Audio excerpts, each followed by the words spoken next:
My family did not hate me. That truth took years to accept. Hate would have been loud, intentional, unmistakable. What they gave me instead was silence, the slow erosion of attention, the quiet certainty that I was optional. I learned early how to exist without being seen, how to speak without being heard, how to shrink myself so thoroughly that even disappointment felt expected rather than painful. The lesson began when I was 9. That was the year my older sister, Brielle Thompson, turned 18. On a warm summer afternoon in our suburban Maryland neighborhood, a brand new charcoal gray crossover sat in the driveway, polished so brightly it reflected the clouds above it. A bow stretched across the hood like a declaration. Neighbors gathered. Phones came out. My parents beamed as though they had personally manufactured the vehicle with love and ambition. I watched from my bedroom doorway, wearing a sweater that had already belonged to 2 cousins before it reached me. Brielle screamed, laughed, cried, and hugged our parents repeatedly. My mother wiped tears from her eyes. My father clapped her on the back, pride radiating from him. No one looked toward the hallway. No one asked where I was. That omission settled deep inside me and never fully left. Brielle was 7 years older, born when my parents were still hungry for success and eager to prove themselves. They documented her childhood with care. Scrapbooks, framed photos, handwritten notes about her first words. By the time I arrived, that urgency had softened. My baby book stopped after a few pages. After my first birthday, memories were stored loosely, if at all. I was not the dream they had imagined. I was an afterthought accommodated. My parents ran a regional risk assessment firm, stable and respectable. We were not wealthy, but we lived comfortably enough to make distinctions between children. Brielle attended a private academy known for college placement and prestige. I went to the public school down the street, where classrooms smelled faintly of mildew after heavy rain and computers were shared among too many students. When I asked why things were different, my mother told me Brielle needed more opportunities. "You are managing just fine," she said gently, already turning away. Fine became my label.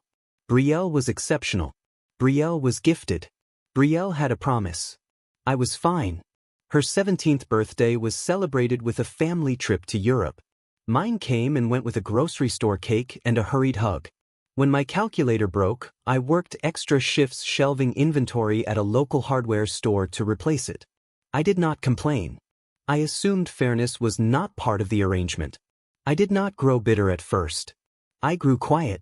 While Brielle took piano lessons and leadership workshops, I spent afternoons in the library teaching myself programming from outdated manuals and free online resources. While she attended summer enrichment programs, I worked weekends and saved money carefully. I learned early that effort could substitute for attention, and that competence could become its own kind of shelter. When college applications came, Brielle aimed high and wide, confident that acceptance would follow. I applied strategically, hunting for merit-based aid and financial independence. I earned a full academic scholarship to a state university in Pennsylvania. My parents congratulated me over dinner at a casual restaurant and reminded me how proud they were of Brielle's acceptance to an elite university in New York, tuition fully covered by them. College was not freedom, but it was space. I studied computational systems and applied mathematics, worked multiple campus jobs, and avoided going home whenever possible. I told myself I was busy, which was reasonable, but truly, I was tired of being considered background noise within my own family. During my junior year, necessity forced creativity. I began taking contract work, building digital tools for mid-sized businesses struggling with inefficiencies they barely understood. One client mentioned losing money due to poorly coordinated logistics. Over winter break, I built a custom tracking framework that reduced errors and waste. It was not glamorous, but it worked. They paid me $8,000. More importantly, they told others. Requests multiplied. I reduced my course load and committed fully. Sleep became optional. Meals became simple. Purpose became everything. The platform evolved into a robust operational intelligence system. I named it Flow Ledger. By 22, I had hired 2 remote engineers and formally registered the company. I graduated quietly while Brielle posted photos of her corporate office and celebratory dinners. My parents printed her pictures and displayed them proudly.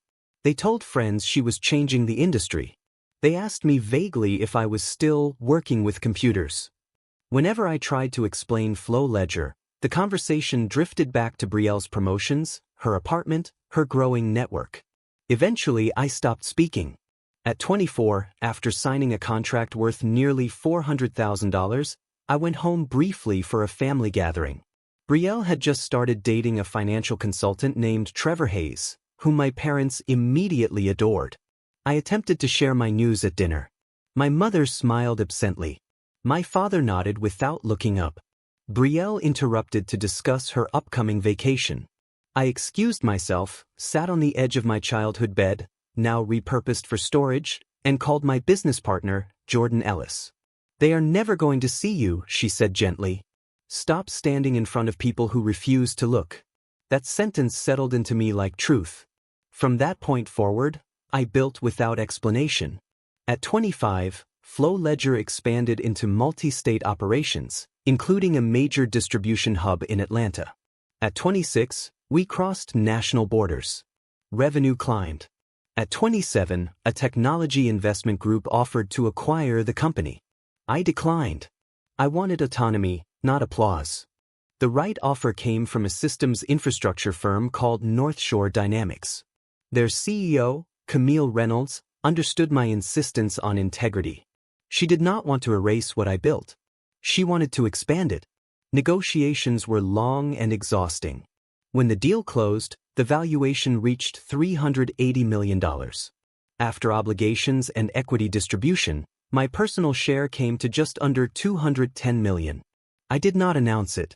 I moved quietly into a townhouse overlooking the Hudson, purchased for just over $3 million. I upgraded my car to a modest electric sedan. I donated anonymously to public schools. I lived well but invisibly.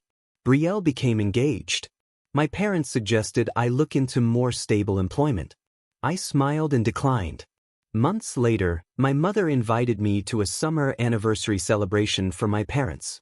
I decided to attend, not to reveal anything, but to measure myself. I wanted to know if their approval still mattered. I arrived calmly. The house looked the same. The conversations felt familiar. Brielle dominated the room effortlessly. Someone eventually asked, almost absent-mindedly, whether I was still doing freelance tech work. The phrase delivered with polite detachment, as though it were a phase I would eventually abandon. I said yes, but added that the work had changed, that I had built something larger than expected. My mother frowned slightly, trying to place the information. My father lifted his head from his drink. Brielle paused mid-sentence, irritation flickering across her face at the interruption. I explained that years earlier I had founded a company focused on operational systems for large organizations, and that it had grown steadily and quietly while I stayed out of sight. I described how it expanded across multiple states, how it eventually moved into Atlanta, how it became deeply embedded in the daily operations of companies most people never noticed but relied on constantly. The room grew quieter with every sentence, not because they were impressed, but because they were struggling to reconcile the story with the version of me they believed they knew. When I finally said that I had sold the company earlier that year, after months of negotiation, to a national infrastructure firm, the reaction arrived in slow waves. I named the valuation plainly. I stated what the transaction meant for me personally. My mother's hand rose to her mouth, fingers trembling. My father straightened, his expression unreadable. Brielle laughed once, sharply, as if sound might dissolve the truth, but the laugh died quickly. No one spoke. They were not celebrating. They were recalculating, replaying years of dismissal, overlooked conversations, half-heard sentences, and realizing an entire life had unfolded beyond their awareness. My mother began to cry softly. My father stared at the floor. Brielle accused me of deception, of deliberately misleading the family, of humiliating her in her own home. I did not raise my voice. I explained years of being dismissed, overlooked, minimized. I told them I had stopped seeking their permission to exist. My father asked me to leave. I did. I drove home feeling lighter than expected. Messages followed. Accusations, please. I blocked them all. A week later, a lawyer contacted mine, suggesting restitution. My attorney responded firmly. The conversation ended there. Autumn passed quietly. I traveled, spoke at conferences, offered mentorship to young professionals. I felt no triumph, only peace. In December, I received a message from my cousin Andre, thanking me for showing him another path. I responded warmly. That exchange meant more than any apology. Brielle married the following spring. I saw photos online. She looked radiant. I felt nothing. No envy. No regret. I had finally stepped outside the orbit of comparison. I founded a new venture focused on predictive systems for public infrastructure. This time, I was visible by choice.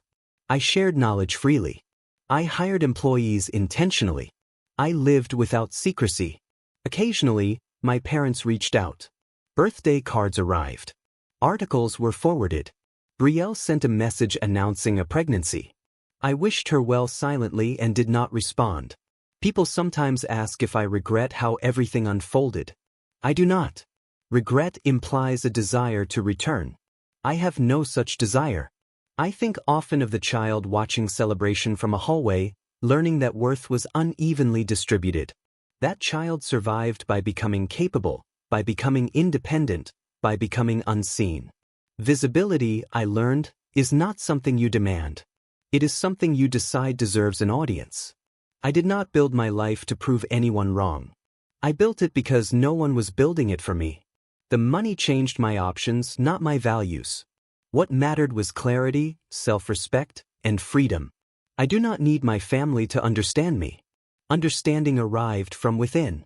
Sometimes silence is not punishment. It is the feeling of completion. I no longer rehearse conversations that will never happen. I no longer measure myself against people who were given head starts. I no longer wait to be chosen. My life is full, intentional, and deeply my own. That is not revenge. That is resolution. I am not invisible anymore. I am simply no longer available to those who never learned how to look.